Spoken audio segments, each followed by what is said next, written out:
घाट पर विदेशी मेहमानों के आने का सिलसिला शुरू हो चुका है और एक एक करके ये तमाम विदेशी मेहमान वहां पर पहुंचने के बाद श्रद्धांजलि देंगे बापू की समाधि पर। तमाम जो मेंबर कंट्रीज हैं उनके भी राष्ट्राध्यक्ष आ गए हैं। अब इमैनुअल मैक्रों को आप देख रहे हैं, फ्रांस के साथ अनूठा रिश्ता है। फ्रांस उन देशों में शामिल नहीं है जो दोहरा गेम यहां पर खेलता हो।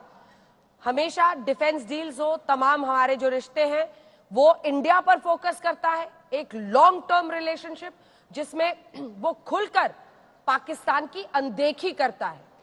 कई ऐसे मुल्क हैं जो वहां भी व्यापार हथियार बेचते हैं और इंडिया को भी बेचते हैं, लेकिन फ्रांस उन देशों में शामिल है जो सिर्फ इंडिया को हथियार बेचता है, क्योंकि स्ट्रेटेजिकली अगर आप देखें तो भारत के लिए ये बहुत जरूरी हो जाता है इस पूरे क्षेत्र की सुरक्षा को लेकर कि हमारा जो 1-to-1 रिश्ता है डिफेंस डील्स को लेकर वो उस देश के साथ कैसा है। रफाल डील जिसको लेकर सियासी तौर पर भी कई तूफान आए, लेकिन इन सब के बीच एक यंग डायनामिक लीडर के तौर पर इमैनुअल मैक्रों का स्वागत प्रधानमंत्री नरेंद्र मोदी करते हुए। बीते दिन इनका स्वागत अलग से हम लोग नहीं देख पाए थे क्योंकि इमैनुअल मैक्रों कल थोड़ा लेट आए थे, लगभग 12 साढ़े 12 बजे 2 बज गए थे उनके पहुंचते, और अब प्रधानमंत्री नरेंद्र मोदी उनका स्वागत करते हुए खादी के स्टॉल से स्वागत हो रहा है प्रधानमंत्री नरेंद्र मोदी का। प्रधानमंत्री नरेंद्र मोदी कर रहे हैं इमैनुअल मैक्रों का, और अब साबरमती आश्रम के बारे में उन्हें पूरी जानकारी देते हुए। श्वेता, दिलचस्प है, और फ्रांस से जो रिश्ता है वो कई मामलों में बिल्कुल अनूठा है भारत का। वाकई हाल के समय में भले ही डिफेंस कोऑपरेशन के कारण भारत और फ्रांस कई खास मेहमान हमारे साथ जुड़ गए हैं। एक सेकंड श्वेता, डोगरा साहब उस पर एक कमेंट करना चाह रहे थे, बोले से बोले। मैं आ रही हूं श्वेता। मैक्रोन डेली फ्रेश लग रहे हैं, वो रात को अच्छा विश्राम किया होगा। और दूसरा जो आपने कहा था कि इंडिया के साथ रिश्ता घनिष्ठ है, ना सिर्फ डिफेंस में बल्कि कल्चर में भी। आंद्रे मार्रो उनके जो फिलोसोफर थे उन्होंने इंडिया का रिश्ता बहुत बढ़ाया। और एक और भी चीज़ है, इनको ठोस भी लगी है पाकिस्तान से। एक इनका नेवी का डील था जिसमें आपस में कुछ खटाई हो गई दोनों पार्टीज में, तो कई फ्रांसीसी को मार दिया था पाकिस्तान में।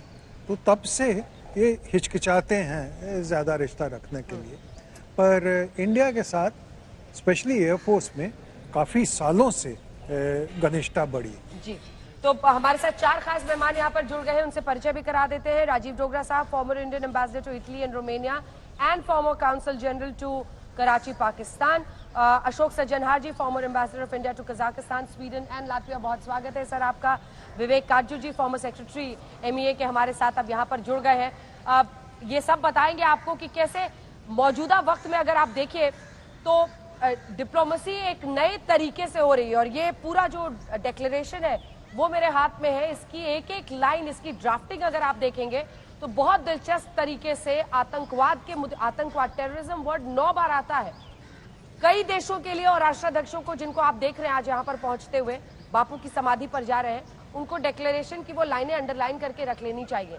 वहीं पर दूसरी तरफ हर धर्म शांति सिखाता है। आतंकवाद में ये गुड टेररिज्म, ये बैड टेररिज्म, और आपको हर मैनिफेस्टेशन में आतंकवाद के खिलाफ कार्रवाई करनी है। युद्ध का युग आज का युग नहीं है, ये तमाम संदेश दिए गए हैं। इससे पहले कि मैं मेहमानों के पास आऊं, श्वेता अपनी बात पूरी कीजिए। नहीं, फ्रांस की बात कर रहे थे, और चूंकि एम्बेसडर डोगरा ने बात कर दी है कि किस तरीके से वो फ्रेश नजर आ रहे हैं, मुझे कई सारे नेता थके हुए भी नजर आ रहे हैं। एम्बेसडर डोगरा, बड़ा पैक्ड शेड्यूल हो जाता है, क्योंकि अगर आप इस तरह से किसी चीज पर पूरी दुनिया के देश मिलकर कंसेंसस बना रहे हो तो एक तो अव्वल वो आसान नहीं होता होगा, मेंटली भी उतना ही टैक्सिंग है, फिजिकली भी उतना ही टैक्सिंग। लंबी दूरी तय करके भारत तक आना, उसके बाद पूरा डिनर से पहले इंतजार करना। देखिए 8:30 बजे बाइडेन आए, उसके बाद डिनर प्रारंभ हुआ। दिल्ली का मौसम अचानक बदल गया है, बरसात आज सुबह भी बहुत भारी हुई है। लेकिन इन सारी चीजों के बीच जो युवा नेता हैं, कम से कम उनकी वो ऊर्जा देखने लायक है। और फ्रांस के साथ तो अभी से नहीं, पहले से P-75 स्कॉर्पियन का भी जो सौदा रहा था उनसे, अब जाकर राफेल का जो डील उनके साथ है, टेक्नोलॉजी ट्रांसफर, स्पेस कोऑपरेशन, बहुत सारी चीजें हैं जो फ्रांस और भारत के बीच संबंध को और बेहतर होते हुए वो संकेत दे रहे हैं। मुझे लगता है कि अब चूंकि अंजना आखिरी वर्ल्ड लीडर्स पहुंच रहे हैं वहां पर, मेहमान पहुंच रहे हैं, तो अब प्लांटिंग ऑफ सैपलिंग्स जो होगा वहां पर, जो पौधे बोए जाएंगे और उसके बाद ही वो फिर वापस यहाँ भारत मंडपम 10 बजे तक आएंगे।